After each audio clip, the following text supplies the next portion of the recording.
दिनों 10 अप्रैल को हुई तेज बारिश में बरमसिया रेलवे यार्ड में डंप एफसीआई के अनाज की बोरियां भीग गई थी, पर बोरियां भीगने से कोई नुकसान नहीं हुआ। यह बयान एफसीआई के एग्जीक्यूटिव डायरेक्टर MK गोगोई ने आज के प्रेस कॉन्फ्रेंस में दी।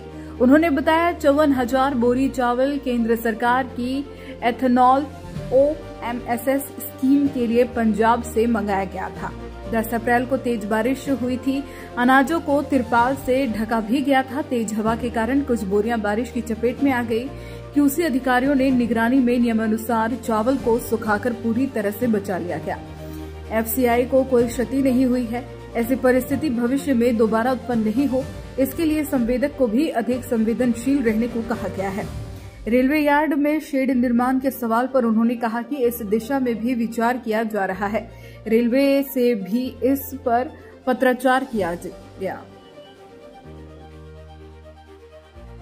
बचाव के लिए क्या कारगर कदम उठाए जा रहे हैं? देखिए, अभी आपने सुना, अभी जैसे मेरे डिविजनल मैनेजर ने कहा कि सारा का सारा स्टॉक सुरक्षित है और कोई हानि का कोई प्रश्न नहीं उठता है, क्योंकि जो स्टॉक आया था इथेनॉल प्रोडक्शन के लिए था और आज 2000 बैग भी निकाला जा चुका है उसी स्टॉक में से, after having followed the due SOP।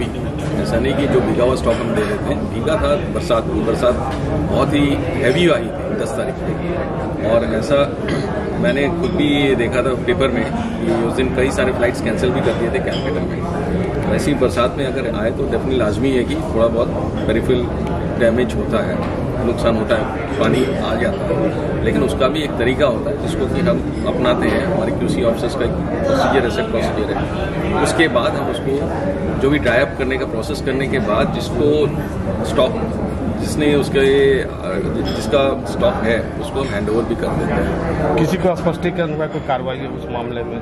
देखिए, अभी जो कार्रवाई अब जैसे कहते हैं कि हमने तुरंत विभागीय कार्रवाई हमने की है, जो भी हमारे ICCS टीम बोलते हैं यहाँ पे, और जो भी हमारे साइडिंग इंचार्ज थे उनके ऊपर भी हुई है डिसिप्लिन, जैसे अभी उन्होंने शुरुआत की है। और बाकी जो भी आप नुकसान का बात करें, नुकसान जैसे बनेगा कि कुछ भी अगर उसके बाद ही जो एसेस होता है शाम को या एनी टाइम, तो जो भी होता है भरपाई कॉन्ट्रैक्टर का अगर जितना उसका दायित्व है उतना उससे क्या बोलते हैं रिकवरी की जाएगी। FCI को अभी बताया जा रहा है कि रेलवे को अतिरिक्त किराया भी देना पड़ रहा है वैगन अगर खड़ा रह रहा है तो। हाँ, डैमेज देना ही पड़ता है।